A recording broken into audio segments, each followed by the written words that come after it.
live. Hello. Hello to anybody watching there on YouTube. Thanks for joining us again. If anybody's there, could you give us a wee hello? We can hear you okay, if anybody doesn't mind. In the meantime, I suppose we'll get chatting. So let's have a wee look. Oh, there's somebody there anyway. So hello, everybody. I'll just chat away because people are catching up on this later on. So tonight's episode was on the Bene Gesserit. We're just getting settled here. We've had a bit of dog barking going on and stuff, and I think our doors are squeaking a bit. We'll have to get the WD-40 out. Could somebody give us a wee thumbs up or something like that if you can hear me okay? And I'm also sort of, again, if you're wherever you're joining us from tonight, let us know. Let me see. I think I got this. Aha! It's all doggos. Thank you, Sean. Loud and clear. Thanks very much. How are you, sir? Good to see you. And everybody else joining us tonight. I've got a very squeaky door squeaking in my right ear. Hello, Babs. Nice to see you. Thank you very much. Here you fine. Excellent. Philadelphia, Pennsylvania, USA. Excellent. Very good. And Babs, you're up in Ohio, aren't you? Thanks for joining us, folks. Again, tonight we'll take your questions on any videos. We'll take your questions on the video that we were watching there on the Bene Gesserit. And, of course, all things Dune and Dune movie and science fiction in general. And who knows, I think, where it'll lead us to tonight.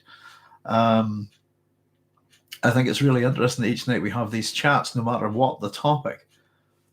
The level of intertwinement within things in Dune, it can just take us anywhere. So this episode was a really short one, I suppose, not too much on the Bene Gesserit, because the main thread in this chapter really is to look at how evolution affects different groups.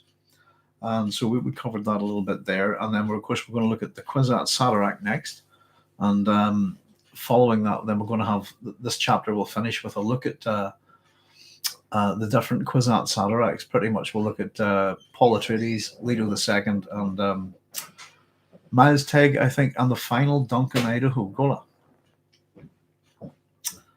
And Babs is in Toledo, Ohio, western end of Lake Erie. Ah, very good. Interesting. I've never been to America. My wife's been, I think. Hello, Karen. How are you? Nice to see you. Thanks for joining us. Excuse me. I always do this as if I'm coughing outside as well. I'm just clearing my throat, but that's just because of the impact on the microphone. So it's good to see you all folks over in the States and so on. Ohio's very big, isn't it? Greetings from Slovenia again. Karen, you're in Slovenia. Excellent. And I'm sort of up towards... you used to maybe have been able to see the picture that was up above me previously. And we've changed the room a wee bit just to accommodate the dogs a bit better. Because they're always kind of walking about here, and we're up on the very north coast of Northern Ireland, around what you call the Giant's Causeway. So that building that was up there on the picture is the Mussenden Temple. So that's where we're at. Thank you. So yeah, anybody got any questions for me? As usual, it's getting quite chilly here in the evenings at the minute, and the wind's starting to pick up a bit. I suppose the good side of that is. It's very cloudy here for quite some time. We're starting to see the stars out again. Me being quite a nocturnal person, I do like getting out and doing a bit of stargazing. So, any comments or questions on tonight's video or the whole Dune thing, folks? Fire away. Let's hear from you. It's it's always better when we're a bit interactive. And again, I think a lot of people are big fans of the Bene Gesserit. And I quite enjoy them. I think they're an interesting organization, and they bring a lot to the party, don't they? In the Dune universe, and of course we have that evolution. I think what's interesting, I suppose, really interesting with the Bene Gesserit, is we eventually get this wild Reverend Mother, who is a natural Bene Gesserit, a naturally evolved Bene Gesserit, with all the powers of a Reverend Mother, isn't it? Rebecca, I think. And ultimately, we kind of get this evolutionary shift, and it kind of makes you think, that's kind of interesting, particularly with all the effort that they have to go through. And I suppose we have different aspects of all female sort of society within Dune. Excuse me. So the interesting thing is, I was going to cover the Bene Gesserit, the Honored Matres, and the fish speakers in a lot more detail. I said it was to be in chapters that got left out. But for those of you, sorry, I'm a bit stumbling over my words a bit tonight. I'll try and get my thoughts and my heads organized a bit better. For those of you who are really interested in the Bene Gesserit, there is someone else who's done a PhD on the Dune series and covered the in the same way that I approached it, covered it, the six books as a complete thing. And it features, I think its main focus is very heavily on the feminist aspects of Dune, in particular looks at the Bene Gesserit. So that's Dr. Cara Kennedy. And you'll find a whole bunch of her articles over on dunescholar.com. And she's on Twitter. And I think she had an article on the Bene Gesserit just recently published over on tor.com. So if you're really wanting to get into the Bene Gesserit in detail, I suggest having a look at her website. There's some good articles there. I haven't read her entire PhD yet, but I think she has a book coming out or something like that. So there's good sections of it there. So I don't know what you think. Anything at all that you'd like to ask about the Bene Gesserit, because I suppose we've got a range of things to talk about with them, don't we?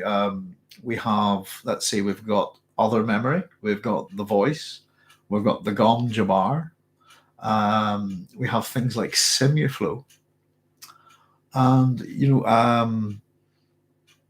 I suppose we even can consider different kind of groupings within it. You almost think them as like sisters, acolytes, I suppose, truth sayers, and of course, and we don't see too much of this in the early Dune series, but they also have sexual imprinters. We tend to associate that a wee bit more, I suppose, with the Honored Matres, but who are kind of like a diabolical inversion of the Bene Gesserit. So I don't know. Has anybody got a question at all? I feel like I've been gabbing for 7.5 minutes. So fire away. Somebody give me something I think that we can work with. Excuse me, if you don't mind, that is.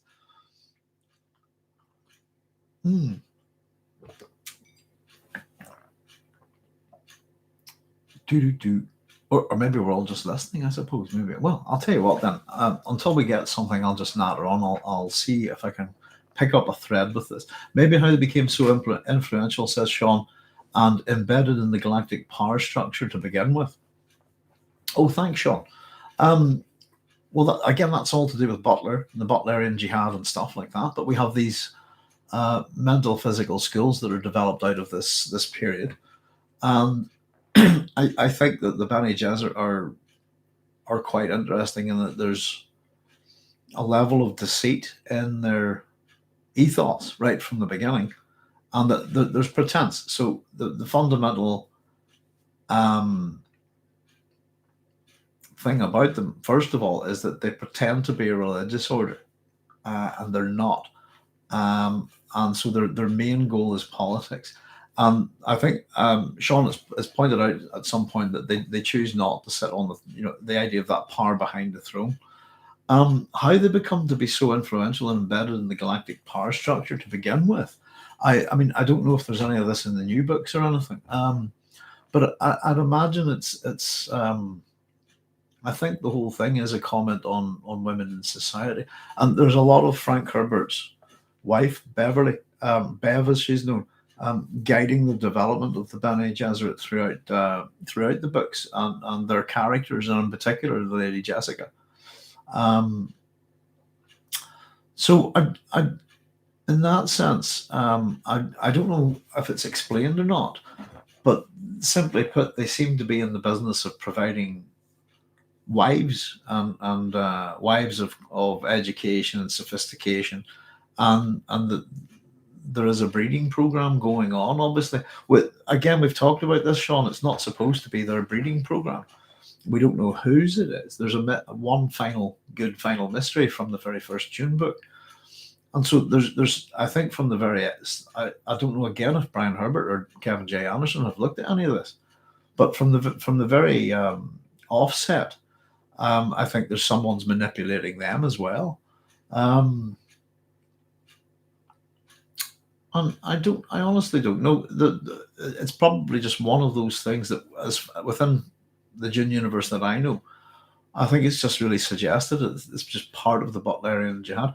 I think it's just power politics, and that as these schools came out as a response to the Butlerian Jihad, and if you imagine that the Bene Gesserit are really a female school, then the skills that they're teaching people to help survive in the aftermath of whatever that is, I think they've got kind of half the population, if you see what I mean. But Ether Prime, dropping by to say hello. Hi, Ether. It's must be about 5:26 a.m. there. Nice to see you, and thank you very much for joining us. Hope you're keeping well. We're just having a wee chat about the Bene Gesserit, and Sean's just thought we'd peruse how they've embedded themselves in the galactic power structure to begin with. It's quite possible, I'd imagine, that's got to do with their abilities. You have the ability to see the truth, for example, and I don't know, they make very interesting companions. Goodness gracious me. I'm trying to remember. there's a myth in Irish mythology, and it's to do with. I'll paraphrase it briefly, if you like, and it's something that's kind of always reminded me of whenever I think of the Bene Gesserit a bit when I think about this. But there's basically I can't remember the names, but I'll run through the story pretty much. Is that there's a woodsman or something like that, and he meets a fairy woman, what you would call an elf, I suppose, a shay, and she's great, this woman. She loves him, and they fall in love, and they get married, I think, and they have a very happy life. But she gives him a kind of a kind of warning, which is basically don't ever tell the men, what I'm like. And she chops all the wood and piles up all the wood in like 20 seconds, and she's just incredibly strong, incredibly quick, incredibly intelligent, better than any man. And in fact, actually, oh goodness gracious, this is a really important myth to do with where I'm from. I just realized the ending of the story. This is to do with the curse of the Ulster men. So the story goes basically that I think at a place called Maca, which is where all the heroes get together to play their games and stuff and show off and compete. The woodcutter or whatever, I must look this up. He goes along there, and the various heroes are sort of competing and running their races and stuff like that. And out of a brief moment of sort of pride, he sort of goes, "My wife could run faster than you. My wife's stronger than you. My wife's quicker than you." And all of these heroes don't like this. And so they actually basically go and grab the wife and frog march her to this place. And the point is that she's heavily pregnant, and they force her to run a race against all the heroes of Ulster. And she races against them and beats them all. But as she crosses the finish line, she falls down and starts giving birth to her child. And I'm wondering, is this the birth of Cuchulainn? Actually, maybe not. The point of it is, at this point, she curses the men of Ulster, all of them, forever. That in the hour of Ulster's need, all of the men will fall down on the ground and suffer the birthing pangs that she had. He absolutely condemns them for making her run the race pregnant. It's a great story. Excuse me.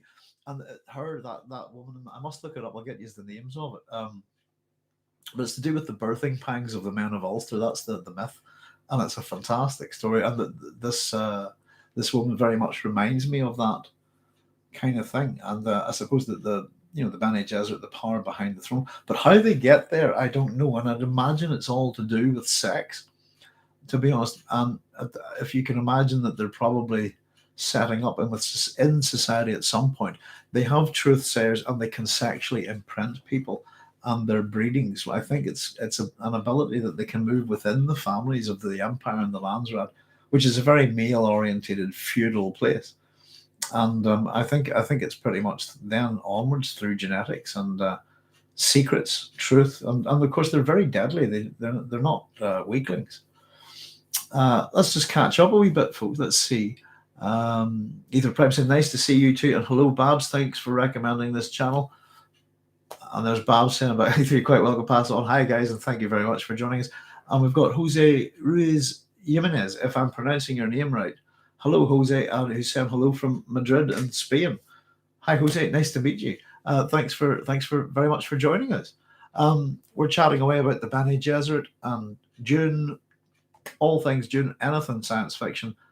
So if you've got any questions, fire away, and we'll work away at them.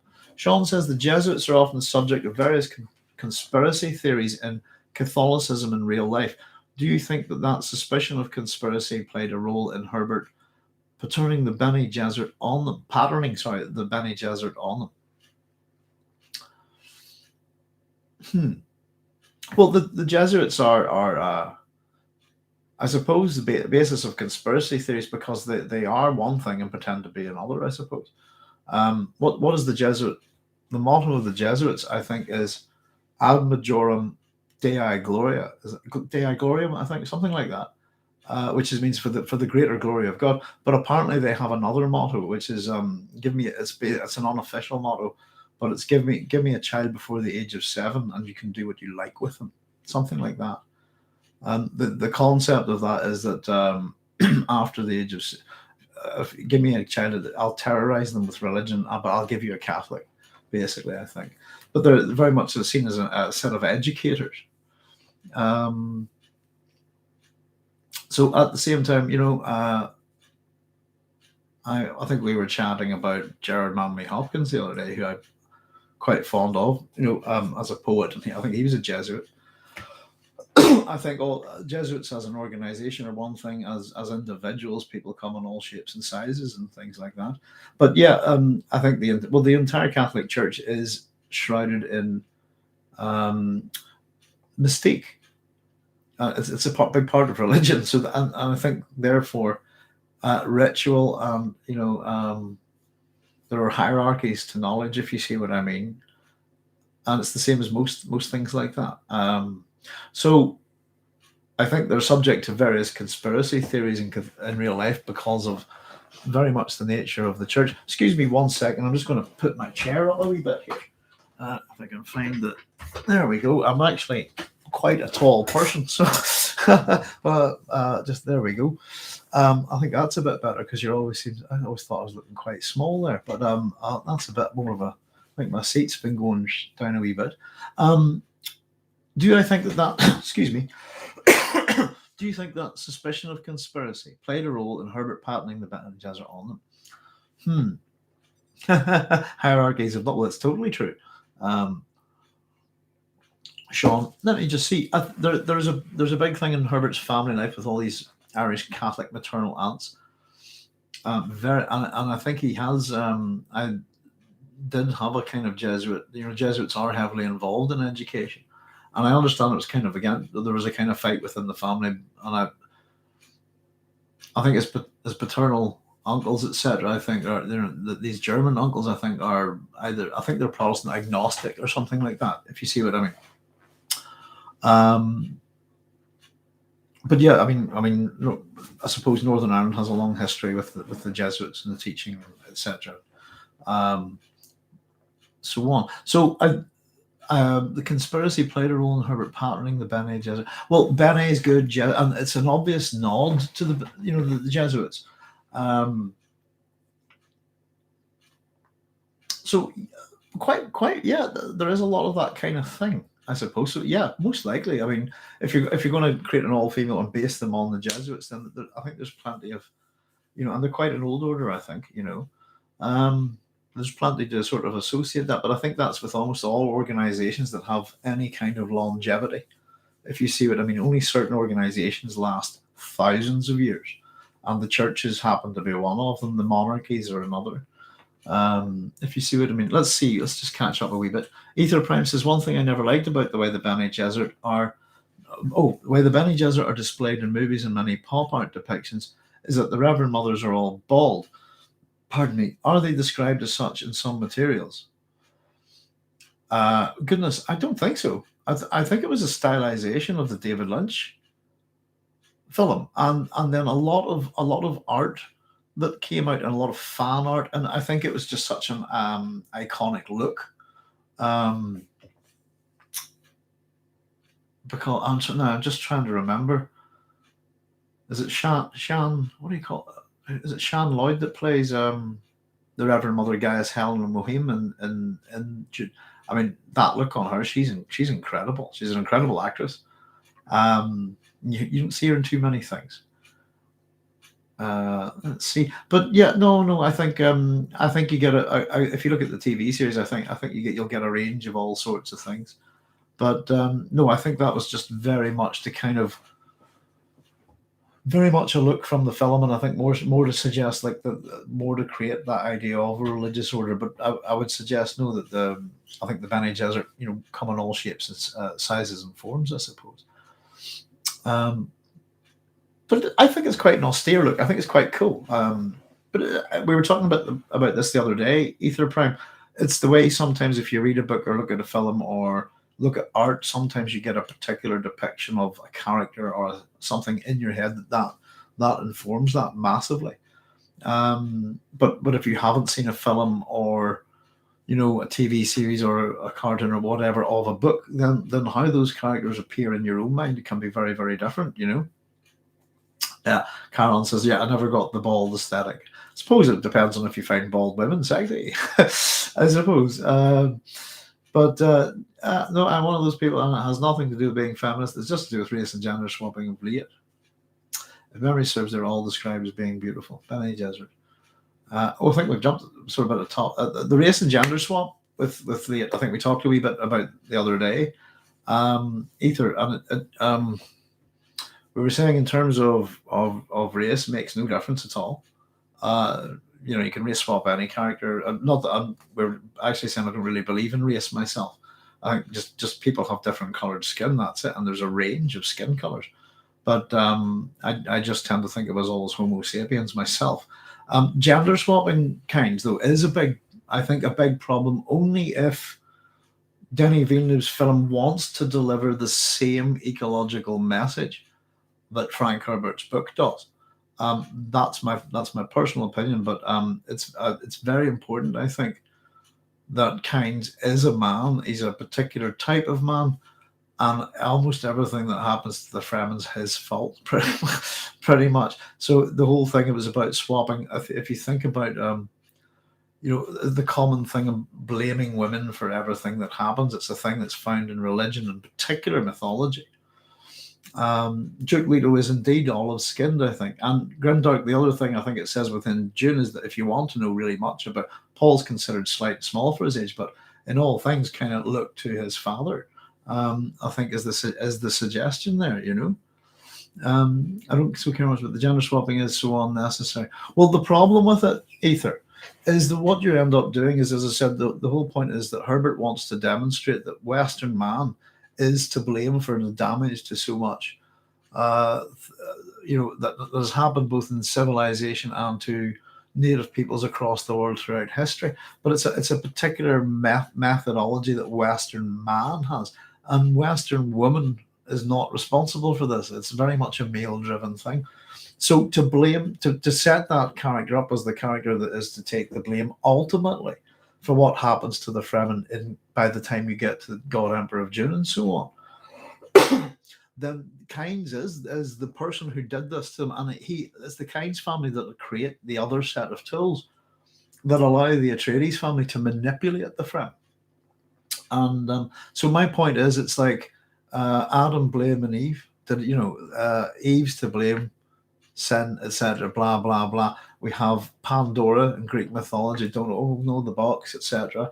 And even if you if you could arguably look at Game of Thrones, everything is Cersei's fault. The male concept of blaming the woman for everything that happens, that's my big problem with it, because I think it's an own goal.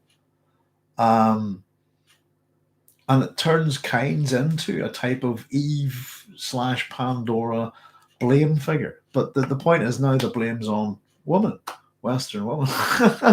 And I just think, in terms of, if you think of particularly these creation myths first, and first men and women, that's this kind of thing. We often see this kind of, or other stories where there's curses and things. Often the woman is blamed, and the issue. A lot of these heroic tales narratives are male, so that's why I think it's an own goal.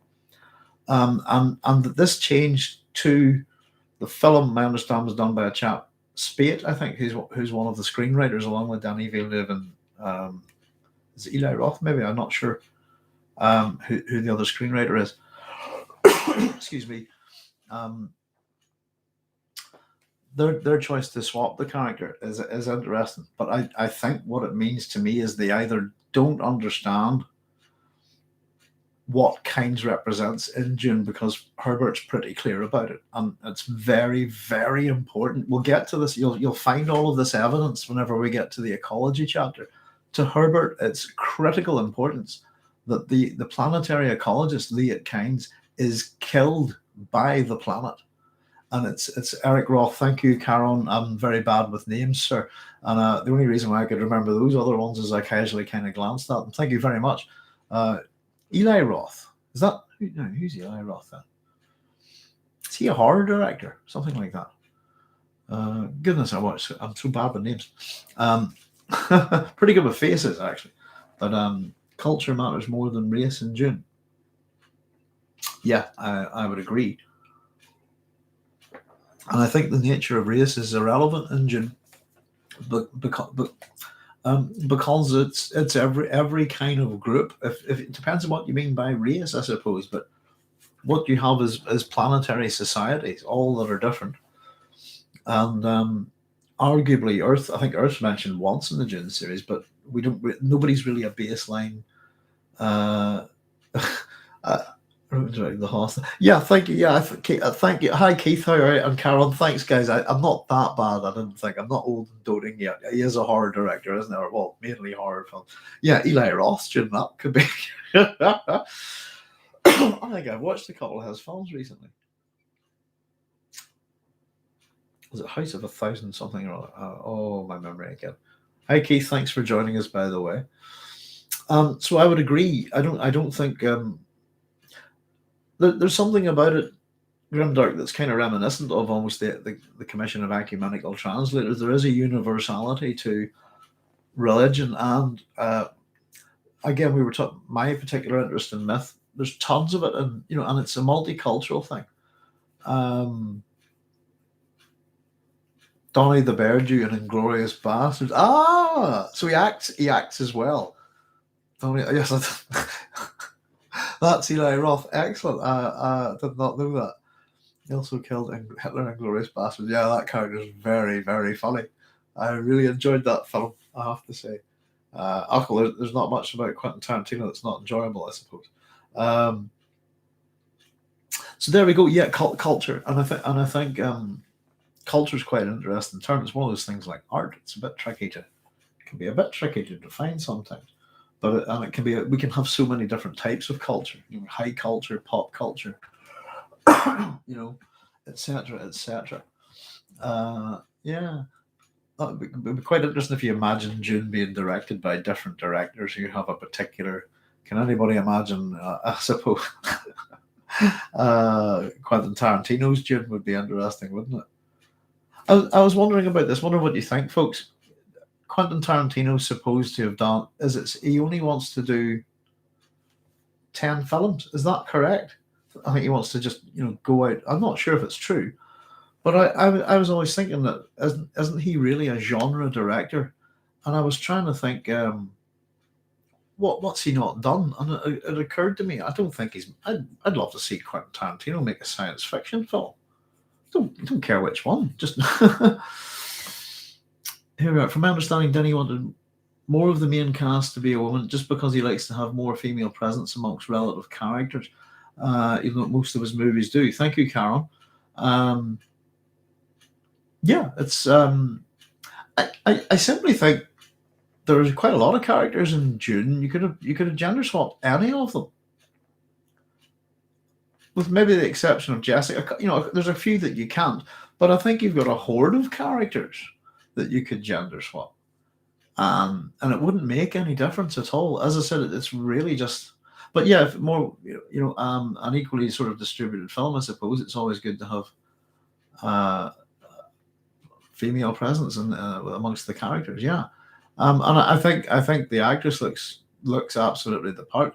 Very striking. I said to you, I think that the one of the first images I saw of the marketing campaign for Dune was the image of Sharon Duncan Brewster and that's the first proper look. Wow, there's the still suit, the desert, incredibly striking image. And I thought, wow, this looks good. There's so few skin-based descriptions in Dune Ether. That's exactly correct. The dark skin of the Atreides and the hawkiness of their noses, Late Kynes is also described. He's sandy beard, I think. And his name is suggestive of Scandinavia, I think. I would expect the friend to have some sort of swarthy skin tone due. Absolutely, yeah. Well, if they've been there for a long, long time, I would imagine that it's a desert planet and it's a pretty harsh one. I understand that. Much worse than Earth. The desert's on Earth, so. Karen, that's right, Karen. You've seen the film. Leia kills it in the movie, but I understand where you're all coming from and how Frank Herbert saw Leia as necessarily a man. As I said, Karen, it's really the payoff of that's way down the road. So it's kind of things that if you're also, I suppose, if you're coming to the new Dune movie and don't know the books and stuff like that, it doesn't matter. But it's only to me if you want Frank's ecological message to bang on. And as I said, we've got 2 episodes coming up on the Kynes family on down. One of them, sadly, is only about 5 minutes, and it also represents the thing that I had to take out of this work because of word length. But it's pretty much punchy to the point, and it really does go into detail of what it is exactly the Kynes family do. Caron, can I ask you a question? And I don't want you to spoil anything for anybody or myself. You're a fan of Dune. You know the appendix, the little mini adventure of Pardo Kynes. Is there any of that in the film? Would you mind telling me? I'm very curious about that. I always think of it as a bit like, if you ever go to see I kind of thought it would be quite cool that if you went to see like something like a James Bond film always has like a mini the end of the previous adventure. So I was just curious, is there anything of Pardo Kynes in the film, Caron? If you could let me know. Yeah, I'm glad you're saying, by the way, that the characters handle. I'd love to see the appendix as a short. Unfortunately, pity. I suppose. The appendix is there's multiple appendixes, and that one I think is quite a quick little read. But it would have been yeah. Didn't Denis Villeneuve do a few wee short movies for Blade Runner? Maybe, whenever they come to release the DVD or something like that, they might, and they're doing part 2, they might actually shoot that or something. Who knows? That's a good idea. Mm-hmm. He said, praising his own idea. Yeah, Karen says, I'd love to see the appendix as a short film, but unfortunately we doesn't have time for that. And exactly like those BR 2049 shorts. I really like those. I thought they were quite good. And I like films that set them, marketing that sets a film up like that. That gives you a little, and rather than a trailer that's going to show you everything and spoil a film. And the good thing, I suppose, for all of us, it's maybe hard to spoil Dune because we kind of know the story. But I like films that do that kind of little, let's make a wee kind of short, and it can act as a bridge. And in that case, they were kind of bridges between the original Blade Runner and the new one, weren't they? Excuse me. Or if they do an HBO series that's more episodic about different side characters down the road. It really is an eye opener, that wee adventure of Pardo Kynes. Spoilers for a book published in 1965. Yeah, absolutely, Keith.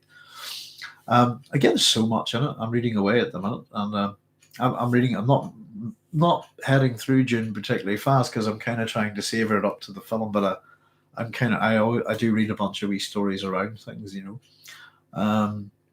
So I'm reading a wee bit of the Arabian Nights at the minute, and a bit of Conan, and a bit of this and a bit of that. But I'm piling into a few of the Greek myths. So, folks, I'm working away on the next episode, and I've a chunk of it written. But it's some of you are asking about doing an episode on the Atreides myths. So we're well into writing it, but having to check my research a wee bit. I tend to be a wee bit try to be thorough when it comes to Greek myth. So I've written quite a bit already, and I haven't got past Tantalus, if you like. But just to let you know, by the way, that the family of the Atreides are modelled heavily on the what you would call the sons of Atreus, but not just the sons of Atreus, I suppose. Other members of that family. But in Greek, I suppose how would you put it? In Greek, in genealogy, that family, that line is known as the Pelopids. So I'll be doing on the video. Well, looks like it's going to be a long one, to be honest.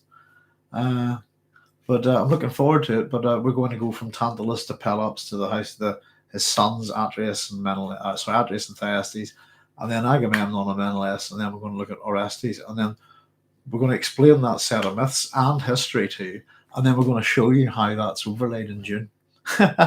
So that's what the next proper episode on the station. That's what we're working towards at the minute. But it's turned out to be quite a chunk of work. Caron says, "Nah, spoilers are still a thing. I was annoyed about how much of the movie I'd already seen from marketing before the actual movie." Caron, I thought somebody online was saying there that they were going to attempt to piece together all the clips from all the different marketing campaigns around the world and see how much of the actual movie that they could produce, you know. Denny Villeneuve already has said he had an idea for a third Dune film adapting Dune Messiah. Yeah, I think that could be filmed easily as one film. And I would really like to see that, actually. I suppose one of the things that you guys maybe have not considered about the film is investment in actors. That if he's going to pile through this up to the third film, then I suppose, you know, goodness, is it Jason Momoa? He's going to be your Duncan, Idaho all the way, isn't he? They're going to have. He's a very idiosyncratic looking individual, Jason Momoa. You're not going to be able to replace him easily, if you see what I mean. Because I really do want, if they're going to go that far, what we were talking about, the books being pairs, then I would go as far at least as God Emperor. To put the God Emperor on the screen, I think would be impressive. Would be quite freaky, I think, to a lot of people. Ether Prime says, "Oh yeah, to answer your question from my reply on your video, yes, I'm writing a sci-fi, but instead of tens of thousands of years into the future, I'm going tens of thousands of years into the past." Yeah, science fiction doesn't have to be set in the future. It can be, yeah, that's very good to hear, Ether. Good luck with your endeavors, by the way. Tens of thousands of years of into the past. Duncan, Idaho for at least 6 films. Yeah, you had to pick your actor, I suppose. Quite deliberately with sequels in mind, Karen. I agree. He's going to have a huge contract, and I think he's a good choice for the film, I think. And as I said, there's not much with Duncan, Idaho in the first Dune book, but we were just discussing this the other night. I think that where the character really comes to life, again, an underused character in Dune, but where the character really comes to life is in Dune Messiah. And I think that's the best. Well, I suppose we never quite got to see what happened with the final Duncan, Idaho till we can speculate, you know. But yeah, that character's right there up until the very end, isn't he? Jason, we're going to have to be a huge I like how he'll probably be sitting out part 2 and then return if we do get Messiah. that should take some newcomers to Dune by surprise. Yeah, absolutely. Well, yeah, I suppose the whole thing that might surprise people if they do come to is that eventually if you do get into Messiah and Children of Dune, you'll also have the Baron coming back as well. Yeah, my Filipino wife and her friends all love Jason Momoa. I was able to get her to watch Stargate Atlantis because of him. Yeah, I watched Stargate Atlantis a good while back. 19 Sardaukar, I think Duncan killed in his last stand. That's it, and that's why they take his body, isn't it? To the Twi'lexu. Does Momoa have the acting chops to play someone more subtle and cerebral as Hate, or the later incarnations of Idaho? I don't know. It's hard to say. I think he's not a bad actor at all. I suppose I've seen him in quite a few things now. But Stargate Atlantis, I watched that a while back. But I don't. Yeah, I quite. What else do we see? So Aquaman recently was very good. No, I think Jason Momoa was pretty decent actor actually. But he is one of those. As I said, he's very idiosyncratic, so he's very much himself as well. But Duncan's teenage goal in Heretics of Dune and Rebella can't be adapted. Yeah, I think so. You never know with the technology these days. No way. I can't. No way. Yeah. Goodness, all the way. Yeah. Sometimes my memory most needs jogging on Chapter House and Heretics, I think. And as I said, as we do these different videos each day, a lot of this comes back to me and stuff, you know. But no, I think he's been pretty good. I enjoyed Aquaman. Again, I'm not a big. I enjoy about, I'd say, about half of the Marvel films. I think the other half are about not that hot. But is that DC? Goodness. Slight concerns about Jason. I was surprised by how much I liked his portrayal of Duncan. Maybe that's all I'm going to say. Yeah. That's it. Well, I mean, it depends on your expectations of Duncan. So I don't think it would have mattered too much. Duncan's not that fleshed out, and I think he was played by different actors in the TV series. Possibly not.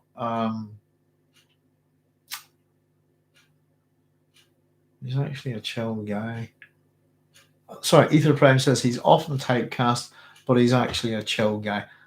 I think he's well invested in the kind of the fantasy science fiction thing, and he's a very charismatic man, isn't he? I understand they're quite fond of him in Belfast, and whenever they're doing Game of Thrones, he's out drinking with the locals and having a Guinness and stuff, you know. Karen Grimdark, Elven Lore Master, if they can make Talking Child Alia work in part 2, a kid Duncan won't be a young. Sorry, if they can make Talking Child Alia work in part 2, a kid Duncan won't be a young Duncan. Gola won't be an issue. Ether Prime says Duncan is a hot-headed drunken womanizer who gets straight up put in his place by the Lady Jessica. He is. Who's Richard Jordan's the actor that plays Duncan in the David Lynch film. He died really young. He was a really good actor. I thought he was an excellent choice to play Duncan Idaho. I think he's the main. I think he's the main lead in Raise the Titanic, isn't he? Lynch film had a Duncan, yeah, very briefly, and he gets the bolt. Yeah, I mean that's the thing about David Lynch's Dune, is I mean there's so many good actors in it, and you know some of the things that they say, you get a few sentences out of them and they're done. You know, oh I know that's the joke. You know, come and say hi to Paul. Hi, and get a bolt in your head later, and that's pretty much. And then they drag the body out, don't they? That's pretty much him. Great swordmaster of yeah, but he does do that. The bit with I suppose he gets a good fight in, I suppose, the shield, but we don't puts the shield on and piles on them, and I do like that use of the shields. And I still love the shields, I think, and I know I've seen the shields from the new film, as I'm sure a lot of us have on the clips, but I still like the shields a lot better from the David Lynch film. I think they're class. Grimdark Elma very briefly. Being of 20 and call it a day. I put it this way: what they did with what's the film? The first Captain America film, and how they took what's the actor called there? Can't remember. But how they took him from the sort of little scrawny kind of guy to the. I thought that was very well done. That's a wee bit of CGI going back a few years, isn't it? Keith says, I thought the 1984 Duncan was great, even in the limited screen time he had. And I think the best bet for the God Emperor is to take it from a different perspective, not showing Leto II often.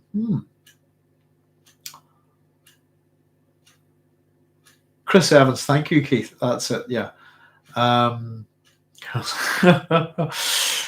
That's right. I don't know. You want to see the God Emperor. He's the star of God Emperor of Dune. It is him. God Emperor. It's all about him, I think. And to take it more from his perspective, I think would be quite interesting. Patrick Stewart's girding 19 years before the next generation. And Patrick Stewart is, of course, Leon de Grance in Excalibur, the father of Guinevere, and he's pretty good, very kind of similar kind of tone to Excalibur. I thought David Lynch's Dune had. Goodness gracious, I sounded like Yoda there. Got all me syntax wrong. Let's see. I can picture the opening of God Emperor of Dune being like that chapter of the nth Duncan going to be introduced to the God Emperor. Yeah, decanting a Duncan. I suppose you could almost imagine a Duncan being decanted like that and dropped in front of the God, just a bit like. I suppose there's some of that stuff in the new Blade Runner film. James McAvoy can be brought back to play Leto in God Emperor of Dune. I would agree. I think he'd be a very good. I thought he was excellent as Leto II in Children of Dune, and I think James McAvoy would make an excellent God Emperor. I think it would be very interesting for any actor that they're either going to sort of do a CGI thing, or you'll end up with an actor attached to some gigantic mechanical prosthetic. There's so much going on around him. There is Ethan, but I think that would be the thing. He is such a fascinating character, and I think the God. I think watching the God. Yeah, we want to see the God Emperor interact with people. I think very much so. How they react to him would be very, very fun. But I think they'd all be terrified. And I'd quite like to see, if you did get the God Emperor on the screen, what I'd like to see is the bit where the worm takes over. I think that would be very interesting.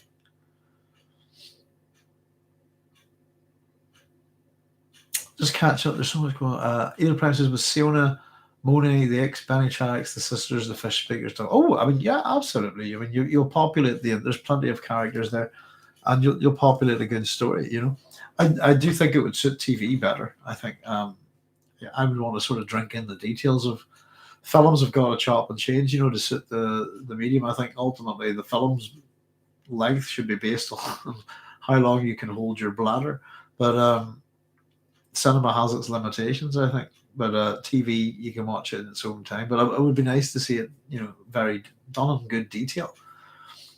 Karen's still trying to imagine an Eli Roth tune. I know that was kind of accidental. I didn't mean to put that into your head there.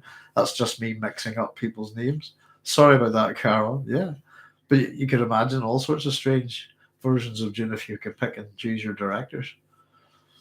Grimdark says if Children of Dune is adapted again, they would probably age up Ganima and Leto again, like in the miniseries.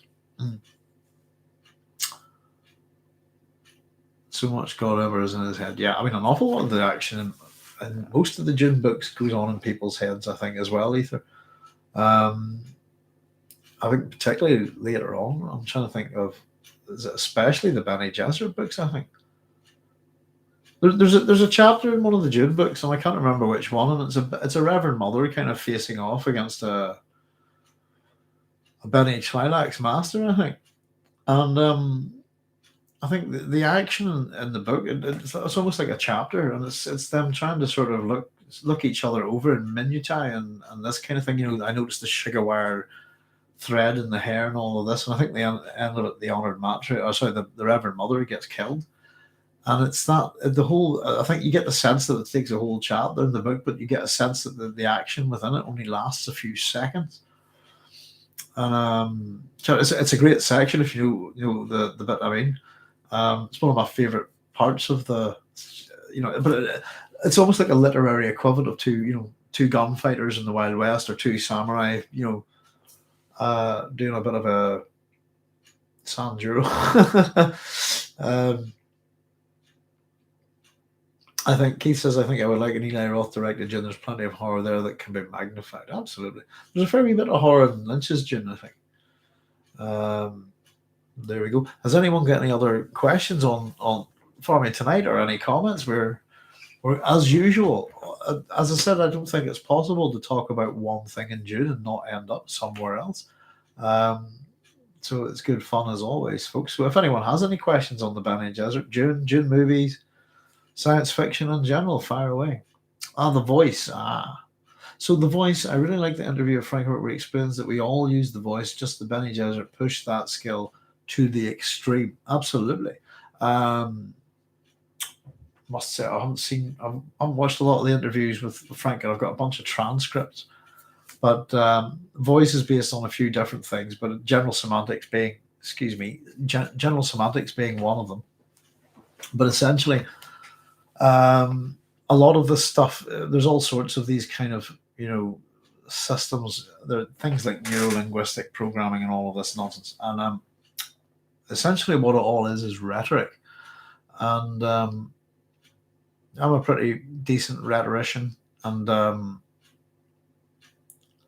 understand this stuff perfectly well. Yeah, you can. It's, rhetoric, as I said, the rhetoric is the art of persuasion, but the truth is it's the art of manipulation. The definition of rhetoric is in itself a piece of rhetoric, and I think we were talking about sophistication the other day, but rhetoric can be used in certain ways, but modern day sophistry, if you like, in politics is what you would call spin doctoring. But yes, people absolutely tone of voice, shading. It's absolutely, and if you can read body language, I can read body language, no problem. So my body language will tell you I've got a very tickly nose at the minute. But reading, particularly I don't hear very well, so I'm not brilliant at reading lips, but I do keep. It helps a lot. I'm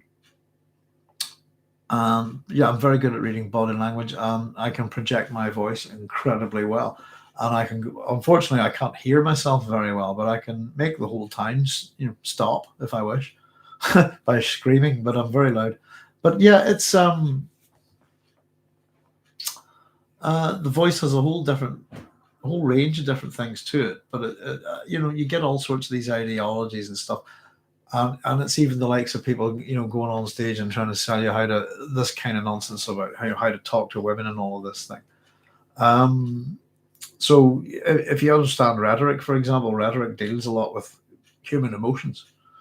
And I'm trying to remember it, but generally there's an understanding that. So the first thing that you learn how to do in rhetoric is how to stay calm. And then the second thing you learn is how to make your opponent angry. You can be calm when someone's screaming their head off, no matter what you're saying. You look more rational and intelligent and believable than they do. Not always. It depends on how they're screaming. But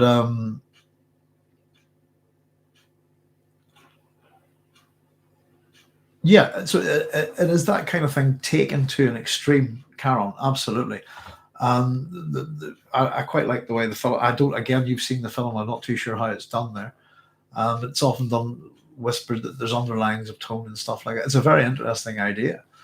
But yeah, people have been manipulating each other with language for thousands of years. Ooh, a bit of a wobble there. Something hit the wall. Let's have a wee look. Just catching up because we've got a bunch of comments coming here. Baron Harkonnen's body horror in the Lynch film was much different from the body horror in Eraserhead. Oh yeah.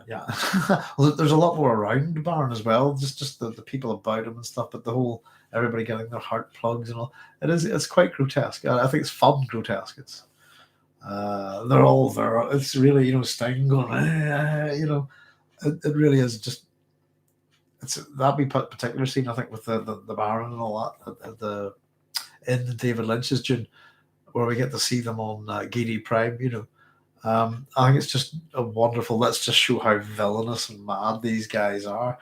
But always does bring the Baron back just a wee bit for But he just comes across as a wee bit too naughty, not quite as intelligent as he should be, I think. Let's catch up. Ether Prime says, I love the last two books. I just wish he could have finished the series, The Two Old Farmers versus the Empire. Join the club, Ether, where I think a lot of us are in the same camp there. And they are good books. Absolutely good books. The Sapir-Whorf hypothesis that language frames thought, etc. Sean, more of this stuff. Yeah, I'm not familiar with the hypothesis. I don't read a lot of this stuff, but language frames thought. You get me going on these things. Yeah, dolls. Actually, I'll tell you what. A good proof of that, I suppose. I long time ago, I knew a polyglot, and I actually asked them. They speak tons of languages, and I wanted to know in what language they thought in. It was the question I asked them, and the response was they think in the same language that they speak. I thought, and I don't know, I tend to think in both. If I'm trying another language, I tend to think, really, I have quite a hard time with it. I run tandem things in my head. Rhetoric against Logos, Ethos, and Pathos. Yeah, there's a wee bit more to it than that, Sean. Yeah, don't forget Pathos. And, what's the other one? Greek word for timeliness. Your ethics. It's very interesting how that works. I teach a lot of my kids this stuff, even though they're not taught it in school. The ethos, logos, and pathos, particularly to help them with their GCSE writing for English language. Let me just catch up a wee bit, just so I don't lose track of the threads here. We've got, in anticipation of the movie, one of the things I was wondering was, how would I even want the voice portrayed in an optimal way? Because on one hand, I'd want it to not be too alien, but on the other hand, if it was too subtle, it wouldn't be clear that it was a special skill. That's a very good point, Carol. Yeah, you kind of want it to have some kind of, I don't know, whisper, some multiple levels to it. I think that something whispering, something seductive. I think sounding, something euphonic, maybe. Is the word I was thinking of. Rhetoric, logos, ethos, and pathos. Yes. And a lot of that's applied to the speaker, actually, to the writer or speaker. It's your logic, your ethics, your sense of pathos is suffering. But I particularly like pathos as well. And we also have timeless. So yeah, there's a lot to rhetoric. And what you're looking at, Sean, is the persuasive argument, I believe. Ether Prime, and then I'm one of those people, by the way, that there's the dialectic and there's the persuasive, and you're not supposed to use these two arguments together. So the reason is that the dialectic argument is all about getting to the fact of the matter, and that's it. Logos, ethos, pathos is part of what's called the persuasive argument. That's all about engaging emotion, and it's about persuading someone to do what you want. It's very good fun, I think, rhetoric, but not a lot of people know how to do it. But it's a learnable skill. Aristotle's, is it in Aristotle's Rhetoric? Let me think. A few books on Aristotle, quite possibly. The Art of Rhetoric, yeah. But there's stuff on rhetoric in other books by Aristotle, I think, or other texts. Sorry. The miniseries did it pretty well. Yeah, I think, again, I quite like the miniseries. I think the miniseries was mucho effort. I think if it only had a better budget, if you know what I mean, more money behind it. Karen saying, the gist of the Sapir-Whorf is that what languages we speak think affects how we experience the world. Arrival takes that to the extreme, non-linear thinking. Well, yeah, I absolutely understand that. Thank you for clearing that up, Carol, because I wasn't familiar. The word sapir is interesting. I knew that word from somewhere. I'm assuming Sapir-Whorf are two men, or two thinkers who've come up with this. But the name is it word or name here? I must look that up. It's ringing all sorts of bells in my head, but I can't think of why. Yeah, it's is that an old theory, Caron? I know you were talking about it, Sean. For example, the whole point of 1984, the dictionary in 1984, is to reduce the number of words in that people can speak, and therefore, by doing so, reduce their ability to think. And therefore, I suppose the point in 1984 is if you don't have a word for rebellion, then you can't think rebellion. But it's interesting that there's phrases, for example, concepts within language that exist in some countries, and we use them within language, but they just don't translate properly. And yeah, it's an interesting thing. I would have to look into it. Can I ask Caron and Sean, the Sapir Whorf thing? From what kind of school does it come from? From what body of study? Is it a psychological thing or neurological or something like that? Ether Prime says, I would argue that the only actual heroic archetypes used in the book series are some of the Bene Gesserit in the last two books. Oh, Ether, I'm so sorry, but I would just destroy that argument and have done. They're all over the place, and we have a whole shebang on the archetypes used in the book. Paul is very much. There are a lot of Jungian archetypes, and we've gone into quite a lot of them. What do you mean by heroic archetypes? But Paul as a hero works on so many different levels. But there are tons, as we were talking in particular the other day about. We have the syzygy, the male female. But we're talking about archetypes of the collective unconscious and various things like that. But heroic archetypes within that, I think I was talking about. What's his name? Hang on, let me see. Carlyle's book, not Carlyle's book. What was it? Yeah, Carlyle's book. We were talking a wee bit about Thomas Carlyle and his book on the hero, Ether. And for example, the way he structured that, his archetypes, if you like, hero is divinity, hero is prophet, hero is poet, hero is priest, hero is man of letters, hero is king, hero is warrior, if you like. So Paul sits in a lot of other characters too. And I'm working on a wee bit of that, but there are quite a few, and there's all sorts, actually, male and female. Keith says, better catch up because we're running off the screen. Keith says, example, but sorry, Ether, we've got tons of this on the chapter of the hero, and it's all referenced and it's all there. So, hopefully you'll look forward to checking it out, and you'll see what I mean. And loads of archetypes. Keith Kolb says, example, Australian Aborigines do not have a word for relative direction. Australian Aboriginal people do not have a word for relative direction. For example, that is right or left. They always use absolute direction, i.e. northeast, southwest. Speakers always maintain a sense of north.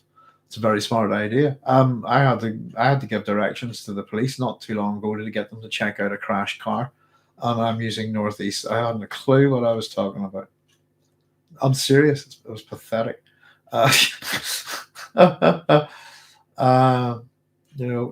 giving bearings and stuff like that. Everybody should have that kind of skill. Left is relative, so is right. But yes, that's a good example, Keith. Phrases like Schadenfreude, for example, in German, and there are lots of these phrases, particularly in English, I suppose, because English is such a hodgepodge language. 1/3 of all words in the English language are Latin or Greek, for example. That's just quite a lot. But yeah, there are concepts in language and culture that we can kind of put it this way. You can kind of explain it in a few sentences, but some cultures have one word and a sense for that, whereas we kind of have to. Schadenfreude. We don't. There's not one word for that in English, but we would explain that as taking pleasure in somebody's misfortune. That kind of thing, being a bit of a shit when someone's hurt. having no sympathy or empathy, maybe, but it is actually taking joy. Schadenfreude, isn't it? It's shadow joy or something like that, isn't it? Or dark joy. So it sounds like I would have to read up a wee bit on that, guys. But as usual, you're giving me lots of interesting things to think about. Right, so let's see. That's a good example, Keith. Sean said, Karen, yes, I greatly enjoyed how Arrival combined Sapir-Whorf with Lagrangian mechanics. Very clever and believable. I've not watched Arrival properly, guys. Is that a Denis Villeneuve film as well? It's not been on my list. I haven't seen it, but I must check it out if that's the case. There are lots of words for actions and emotions that exist in Filipino dialects that don't exist in English. My wife is always trying to translate it into English, but can't. Laughing out loud. You meant there's an actual hero. Sorry, I think I misstated archetypes. Oh, no worries, Ether. Yeah. There's again the actual heroes and the definition of a hero. I think we have a few key interesting characters, but with I suppose what you're saying is we won't get to see the payoff without the last book of the heroic action, that path that the hero goes upon. But we do have and again, Dune does follow ritualistic patterns for the hero, based heavily on Lord Raglan and also Joseph Campbell's concept of the monolith.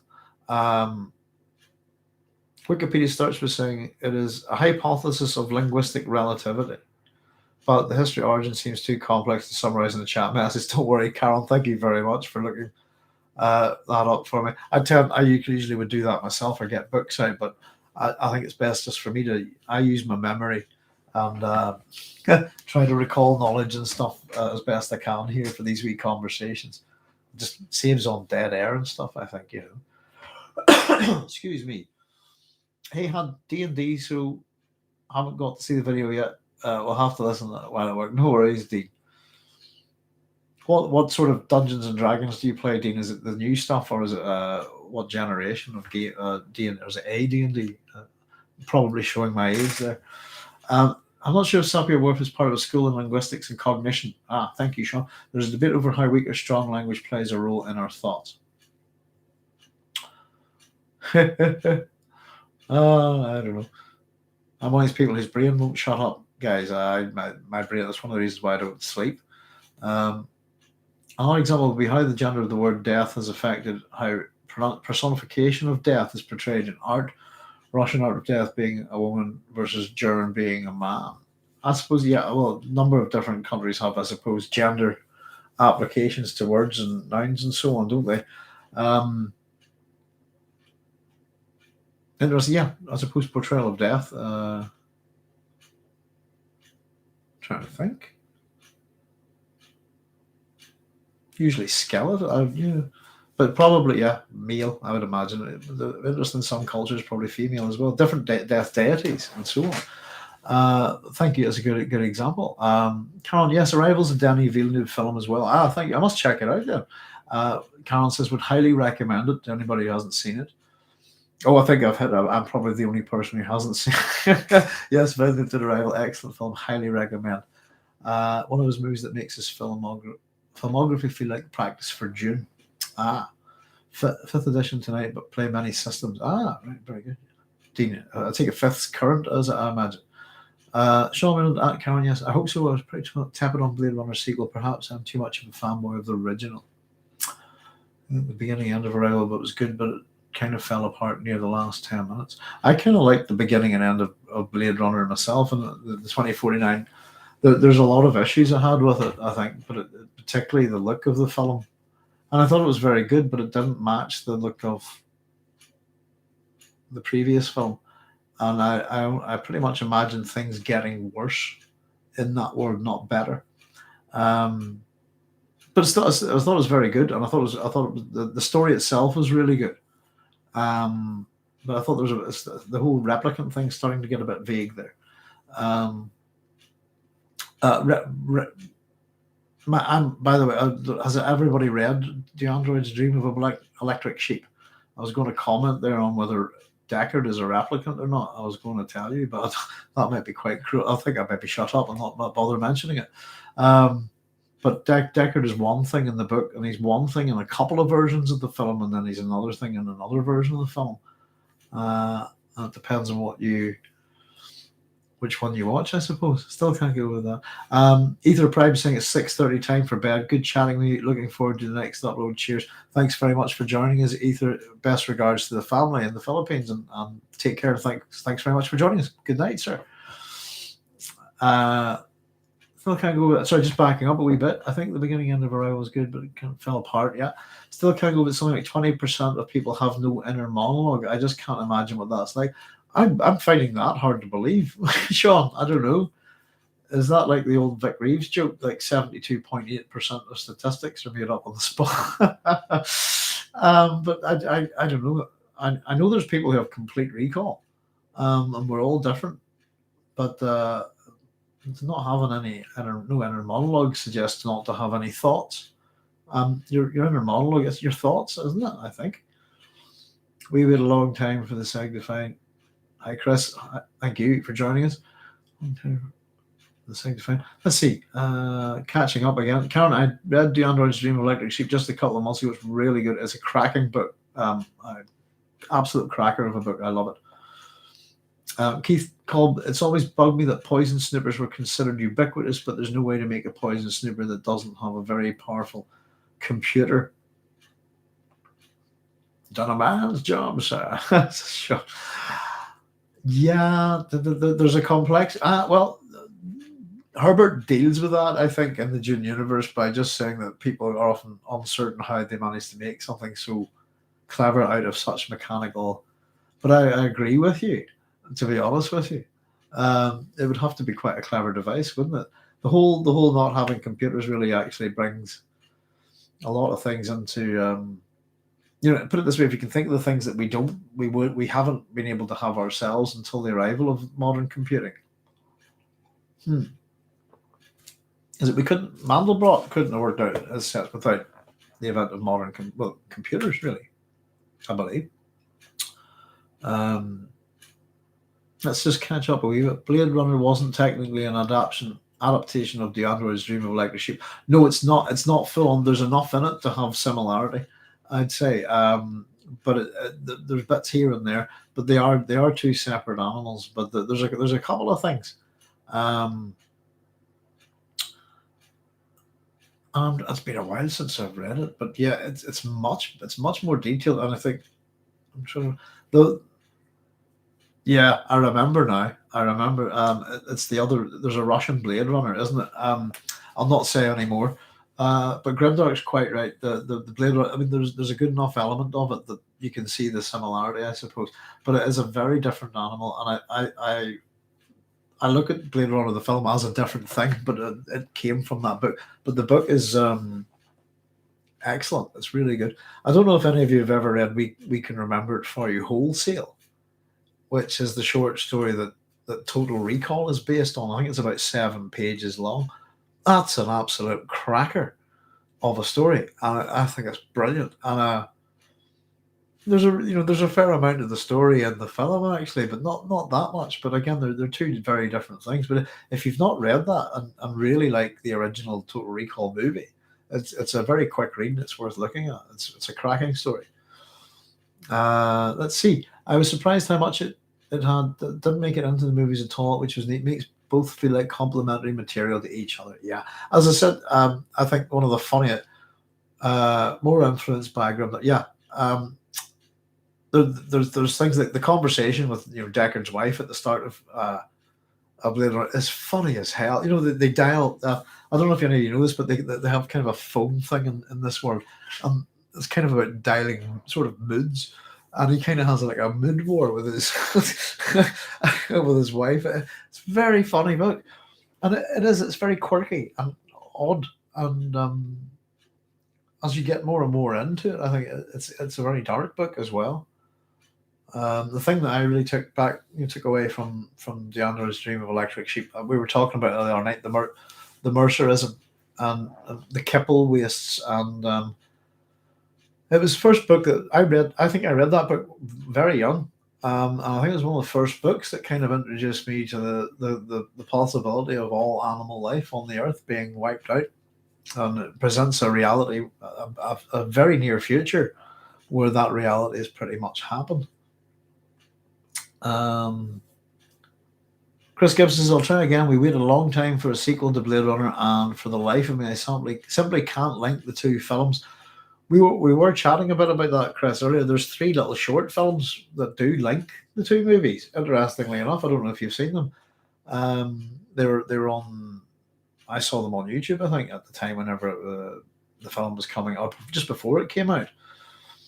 The Penrose machine, Deckard's wife uses reminds me of how, is that the name for it, Sean? The Penrose machine. Of how Guy Montag's wife is addicted to the TV in Fahrenheit 451. Yeah. There's all sorts of things like that in Philip K. Dick books. Fahrenheit 451 is a great one. I don't know if any of you have seen the film, the Francois Truffaut film, with Oscar Werner and Julie Christie. Mercerism, that's the one. Karen, the booths, the empathy booths. It's to do with the myth of Sisyphus, isn't it? I think. The Sisyphean. I'm trying to remember. Yeah, there's like a booth. It's like a quarry, and you're always trying to get to the top of the hill, and rocks come down, sort of smack you whenever like a virtual reality booth. Whenever you come out of it, you kind of have a real injury, and it's to do with empathy. But the reason why it's taken off in the Blade Runner world, if you like, is all the animals are dead, and it's a kind of way of people dealing with their guilt. But I'm definitely going to do this is the great thing, guys, because I did my wee A to Z. It's in there. Going to be doing videos on this stuff, which means I get to read it all again, which I'm particularly looking forward to. I think I've said to you I've read everything by Philip K. Dick except one book, and it's on the shelf behind me. And that one book, oh no, I'll tell I. So I've got 3 non-science fiction books by Philip K. Dick to read, but the book is The Clan of the Alphean Moons. Is it Clan of the Alphean Moon? Sorry. That's the Clans of the Alphean Moon. There you go. And I've actually kind of with somebody looking very much like Philip K. Dick on the cover, I think. Is this a Hugo Award winner? It says so on the cover. Must have a look. But I literally started it and decided to stop it because it was the last Philip K. Dick book that I had. So I've been keeping it. But if I'm going to start reading all the others again, I'm reading a whole lot of stuff again. I think I'll have to get cracking at that one and finish it. But I have to get through Dune first. Fahrenheit 451, great book. Ray Bradbury's often not talked about in science fiction circles too much these days. But if anybody hasn't seen it, the Francois Truffaut film with Oscar Werner and Julie Christie is one of those great science fiction films of the 60s. It's part of that kind of avant-garde cinema that was coming out of France and so on in Europe. And in particular, if you understand Fahrenheit 451, the firemen burn books, and reading is there's no, the film has no written words in it. Whenever you watch the film, the titles come on. You don't see written across the screen, directed by Francois Truffaut or starring. You get a voice because there's no words, so the voice goes directed by Francois Truffaut, starring, and it's really interesting that the film's a bit meta. It's really good. Carol says the main surprise to me after reading Dado's, that's Do Androids Dream of Electric Sheep, was that the setting of the Blade Runner movies suddenly made so much more sense to me. With most life extinct, a radioactive, constantly cloudy sky, and 90+% of humanity having died or left for Mars already. Well, that's the whole thing, yes. And you're right. It's the off-world call. What's going on? Where are all the people? Why are they not there? And the film looks at different things, and I suppose paints. I'm trying to remember how is J.F. Sebastian in the book. I really have to read it again. It's one of those ones. And there's occasionally a wee bit I get sometimes confusion. I played there's a Blade Runner computer game came out a long time ago. And I think it featured heavily Rossiter as a character. And I think it put Rossiter into the world of Blade Runner. And Rossiter, I think, is the main character, Ubik, I believe. A new life waits you on the off-world colonies. A chance to begin again in a golden land of opportunity and adventure. Sebastian's basically Isidore. Special. I got your memory getting jogged. Yeah, I'm really looking forward to doing that actually, guys, because what I thought I would do is to particularly take a look at classic science fiction and pair up. At some point, I've got so many ideas that I came up with there, but to pair up a classic science fiction story with their TV or film adaptations and take a look at them. Driver for the artificial animal veterinarians. What was I thinking about? Has anybody seen I don't know what you think about whenever people alter other people, filmmakers alter the story of other people's properties, if you see what I mean. And I was just chatting with my, I don't know if has anybody seen The Green Knight out there, and I'm not going to spoil it or anything, but it just, has anybody seen this film? It's very good. It's on, I think it's on Amazon at the minute, with Dev Patel as Sir Gawain. And I've this is a very old, this is medieval Arthurian poem, which I quite like. Last time I read it was about 3-4 years ago, and the film is quite faithful up until the very end, and there we go, and it's something. And let me just see. It can go well or pretty bad, but I guess it just depends on how well the filmmaker states their intent and what kind of adaptation it's meant to be. Sean says, I had a few friends recommend The Green Knight to me, but haven't seen it yet. I'm highly recommending the film. I thought it was fantastic. Hello, VT. Hello. Check it out. It's great. However, doesn't have the film. Sorry, the poem does have an ending, and it's not the ending in the film, and the film leaves it just, I suppose, ambiguous. I suppose. But in particular, I don't know what the director was trying to say about it. But the only thing I'll say about it is this: Green Knight got trippier than I expected for some reason. It did. It has its moments. You go, oh, it's almost like what's that French cartoon? The French science fiction cartoon. Goodness gracious! Oh, very particular. Is it Planet Sauvage? Is it? Sauvage. Blah, blah, blah, blah, blah, blah. I've got a picture of it on the screen here if I can get the name of the film. Fantastic Planet in English, yes. Has anybody seen this? La Planète Sauvage in French, I think. There's a bit where there's some giants turn up, and it really reminded me of that. I thought, very impressive film, very visually impressive. But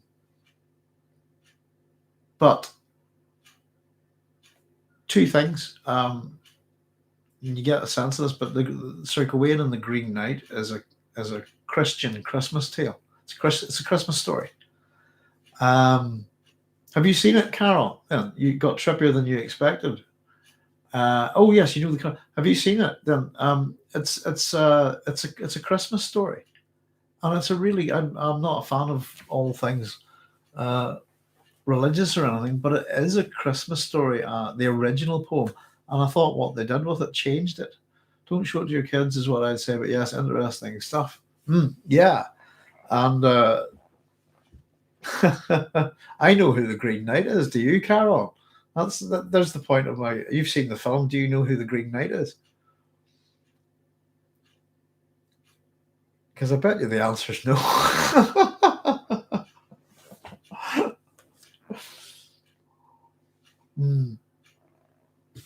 I suppose the point is that the poem does have a conclusion, and it's a rather good conclusion, and it's a rather important thing to do with the Knights of the Round Table.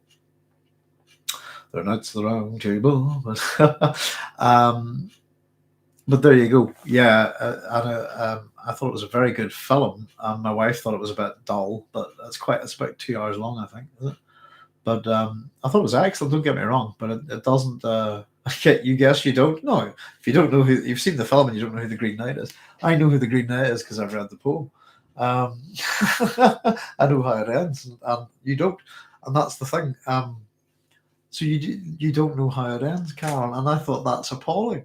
And on the only good thing is because they have based it on the actual poem itself, is that I'm hoping it leads people to read it.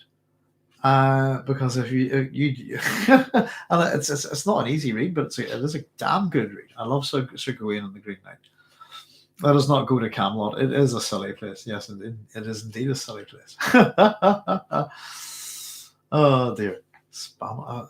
I would really like to see Spamalot. My wife quite likes musicals and stuff, and talking about sort of going to one maybe over in London as a bit of a holiday at some point. But with all things COVID, it's not happening. But I think she had her choice of, and I got to pick one. I thought I would go with Spamalot or something like that. Because I'm not a particular musical fan, though I am a musician. Ah. Has anyone got any questions, guys? I'm enjoying the crack as usual. I'm amazed I'm getting such longevity out of this, but I think there's just too much to talk about with Dune. Um, I believe there's even I think there's a word of a Bene Gesserit TV series on the go or something like that as well. But yeah, Carol, read go read the anonymous Arthurian poem, the Sir Gawain and the Green Knight, and you'll know how it ends. But I did enjoy the film, and in fact, if you read it, you'll know who the Green Knight is, and a lot more besides. Quite a saucy poem in places, I think. It's a bit has its rudeness, I think, but it's very much a Christmas story, I thought, and I don't think you get that sense of it. It's one of those a year and a day stories, if you know what I mean, which I'm quite fond of. Sir Birdalac is the Green. Oh, you spoiled it for him, Grim. Congratulations, yes, indeed. Yeah, absolutely. And the ending is a wee bit different. But it's a kind of a curse thing, and it's a redemption story. You push the pram and like to push. I think you mean you like to push the pramela. Oops, lol. Sir Birdalac. It would make no difference if you're reading the film. You are watching the film, you wouldn't get. But as just said, it's one of those things where a film director's taken a story that's perfectly good and has lasted 1,000 years, and made a wee change to it, or just not really kind of. Well, he's not really finished it. That's the thing. I think it's an unfinished film. Yes, they've delayed the Sisterhood series a while ago because they wanted to prioritize getting the script for Dune Part 2 finalized. Don't want to sort of dilute their talent, I suppose. Pardon me. But I genuinely thought that The Green Knight was a great film, and would. I'm not sure what you think, guys, but I've read a lot of Arthurian myths, what's called the Matter of Britain, and I'm generally appalled by films about King Arthur or anything to do with it. There's a really bad Sir Gawain and the Green Knight film that came out years ago in the 80s. It's probably one of the worst films ever made. But the only really good Arthurian film, I think, is Excalibur, which is actually my favorite film of all time. I can rewatch it over and over again. It's if anybody hasn't seen Excalibur, John Boorman's Excalibur, it's a cracker, absolute cracker. How are we doing for time, folks? I've got about 15 minutes more left here, so I'm happy to fill them out. John Boorman is insane, says Grimdark Elven Lore Master, and Zardoz is absolutely nuts. Yeah, I think I put Zardoz. I had to have Zardoz in my A to Z of science fiction. I was quite surprised, I think, at how many things I found beginning with Z that could go into sci-fi. What's even more, Chris has said I wasn't sure about The Green Knight. I think it's one of those films that you kind of have to be, one of those settled in at the end of the night. It takes time, and it's it does follow a structure similar to the poem. Zardoz is underrated, says Ryan. I love Zardoz. I first time I watched it, I think it was on Channel 4 in the United Kingdom, and just went, "What the hell was that?" But I still kind of enjoyed it. But And I suppose in the days of, you either copy videotape something off the TV, but I've come to see it a few times, and I do get it, I do understand it, and yeah, Zardoz is the last part for anybody who doesn't know of the Wizard of Oz. And I'd agree with you, Ryan. I'd say it's underrated, but I'd say a lot of people think it's just batshit crazy, if you excuse the expression. It's a very strange film, but it's brilliant. The 2003 King Arthur was really bad with Clive Owen. The Saxons are invading north of Hadrian's Wall. Oh, I remember that one. That had what was that? Yeah, it had a kind of hodgepodge of British actors in it. I suppose was he a Roman? Was he? I suppose I can't remember. I did see it, and it wasn't too bad, but it's not very Arthurian, I suppose. Excalibur mixes and matches a lot of the Arthurian tales, but the end effect is great. Merlin's portrayal was especially exceptional. Trying to remember Nicole Williamson played Merlin is brilliant. I think him and Helen Mirren had previously been in a relationship or something like that, and I think there's something about that. I think Liam Neeson was. There was a lot of famous actors on that film. I think they're sort of. I think their relationship had come to an end or something, and I think John Borman used that a lot. But it's such a great film, and the lighting, everything about it is seems magical, and it's how you would you'd almost want to imagine King Arthur's world. The Arthurian myths themselves are a mixture of Welsh, Irish, English, all sorts of things, Saxon, Anglo-Saxon. MacArthur are very old Irish surnames.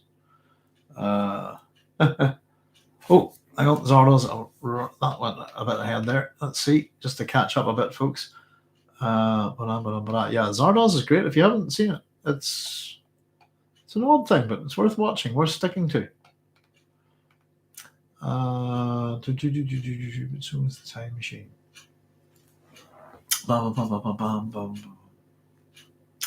What was sorry? Time Machine. I think. Which one are you talking about? The new one or the old one? The old Time Machine's great. I think all the George Pal sci-fi films of that period were fantastic. Time Machine's a great book. I love it. Excalibur in particular, I think, is mostly a lot from Mallory's Arthur. But yeah, that's the thing, that the Arthurian tales, there's approximately 1,500 years of them. People still writing them today, I suppose. Borman cast Nicole Williamson and Helen Mirren as enemies intentionally in the film after the disastrous production and working experience they had performing Macbeth. I think they were a couple, weren't they? Grimdark, possibly at one point. Thank you.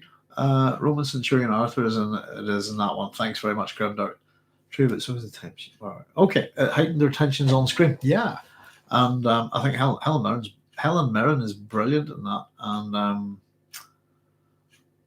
the Nigel Terry who played King Arthur, I just thought was phenomenal. I don't know what happened to his career. I mean, I think he was on TV a fair bit over here in Britain, but he was unbelievable as Arthur, because he plays Arthur from a young boy up to an old man, and the makeup and stuff on it was the right choice. But he's a great Arthur, and the Merlin. Everybody's pretty good in that, I think. And Patrick Stewart's pretty good too.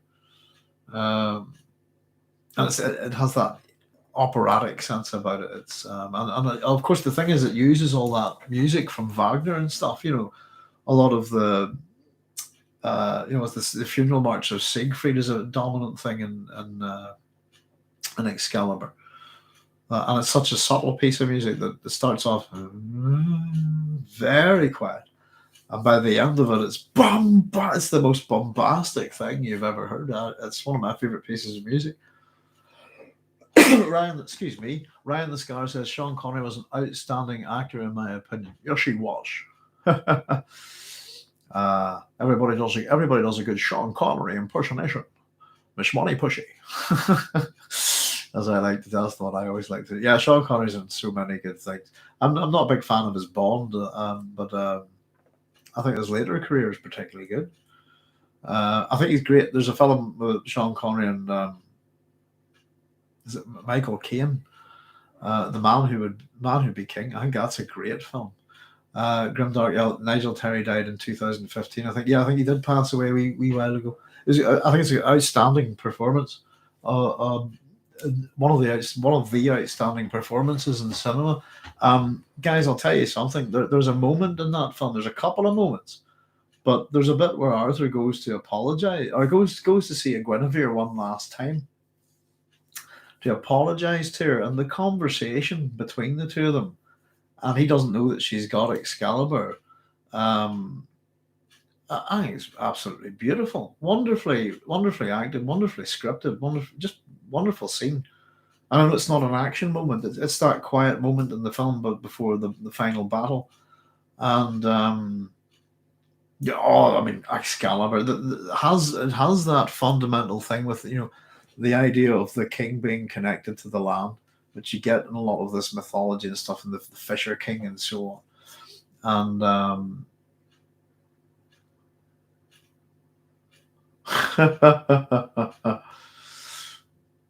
talking about the music of Excalibur, no mention of Carmen Bruna. I hadn't got that far in yet. I love Carmen Bruna. Carmen Bruna and bum, bum, bum. And of course we always get the O Fortuna bit, but there's a bit more to that music. But yeah, there's a few other things in there. I had it on cassette for years, and I must actually get a copy. That film's kind of what introduced me. I was quite young when I saw it, so that film introduced me to a lot of classical music. And I quite like my Wagner in particular. Not a nice guy, but I like his music. Your best, was it? Your best. Losers always whine about their best. Winners go home. Fuck the prom queen. Fuck the prom queen. There you go. How's trying to do a Sean Connery in the Rock Fair. My favourite one is the bit in Highlander where he's talking to Connor McLeod's girl, and she goes, and he's telling her a story about one of his sort of sexual dalliances, and she goes, "And what did you do then?" Or was it? He goes, and he goes, "Well, I introduced myself to the young lady that was there, and she was most accommodating." But sorry, I always quite enjoyed Sean Connery. My dad used to get commented that he looked like a bit like Sean Connery quite a bit. But there you go, Sean Connery is excellent. Sadly missed, I think, isn't he? So Sean Connery died. I believe he has. I think he passed away. I might be totally wrong about that. Maybe he's just retired.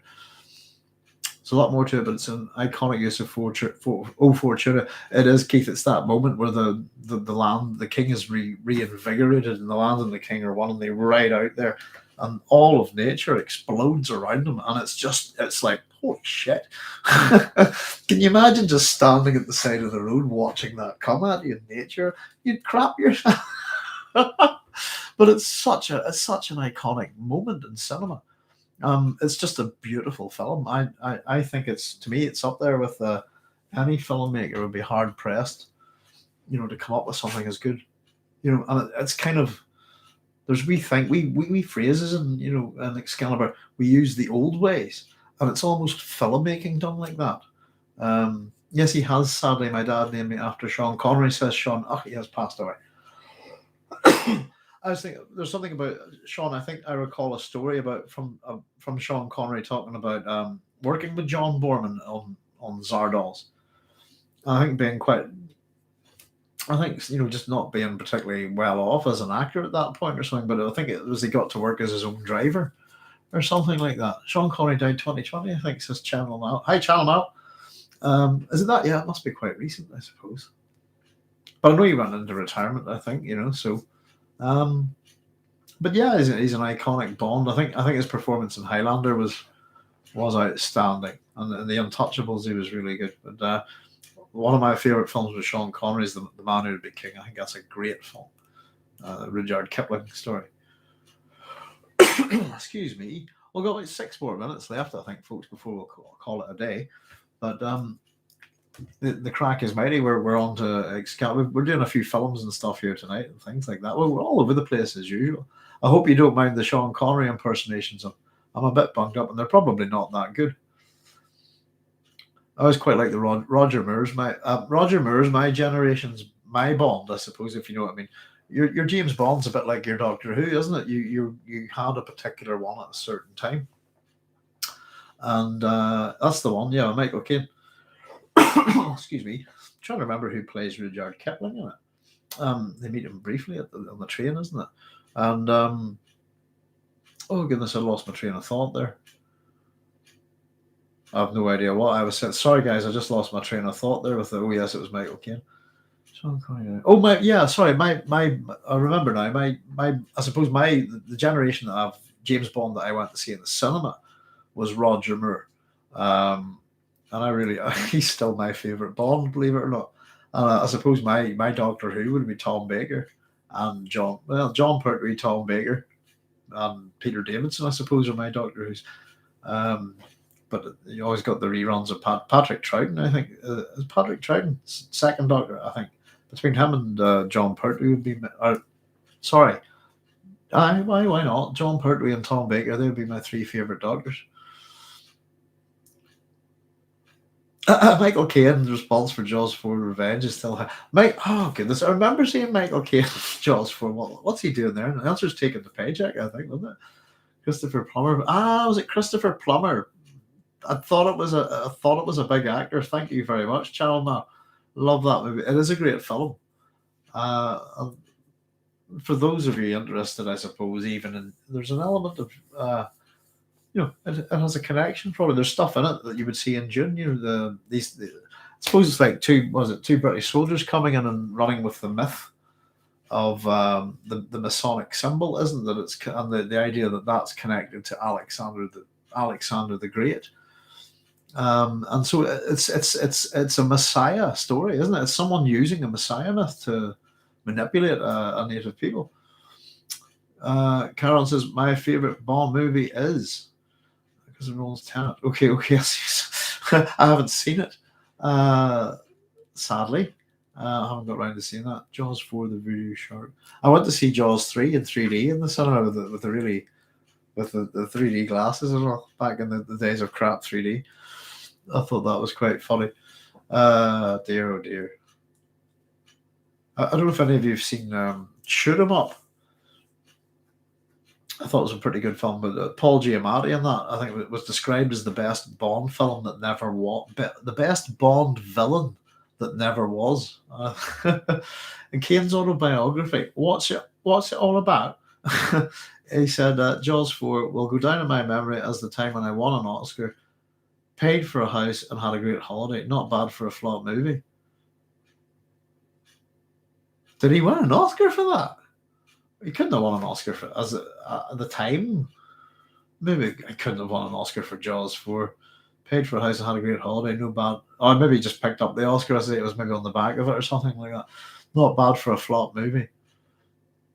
Do you greatly enjoy Christopher Nolan's films, says Sean. Prestige is outstanding. Man Who Would Be King. Also, kind of comment on today's Afghanistan. Well, it's just the same thing historically. Channel now, no army in the world has ever taken Afghanistan. And I'm always interested by any general who wants to march his men into that. Who they must all seem blissfully aware of that. It's the terrain. Yes, Paul Giamatti is fantastic as an actor. Yeah, that one particularly good. I hadn't seen him in much else at that time. The Prestige, yeah, Christopher Nolan films. I'm trying to remember. Was he Dunkirk? Michael Caine wants one for Hannah and her sisters, and he missed the Oscars. Oh right, he missed the Oscars ceremony by filming Jaws 4. Well, I'm sure he wasn't that bothered. As I said, it looked probably a lot nicer out wherever he was, having a good holiday, filming Jaws 4. There you go. The Man Who Would Be King. Yeah, it's a Rudyard Kipling story. Michael Caine has done quite a few odd little films. There's the one about, is it The Hand of the Artist? The guy gets his hand cut off. There's a few. Has he in one about the Wasps? Is it the Wasps or something? As Oscar came on for Hannah Sisters, he missed the ceremony filming Jaws 4. Yeah. Memento, Inception, Dunkirk, Interstellar, Dark Knight trilogy. Thank you, Karen. I'm very good at associating. names with things.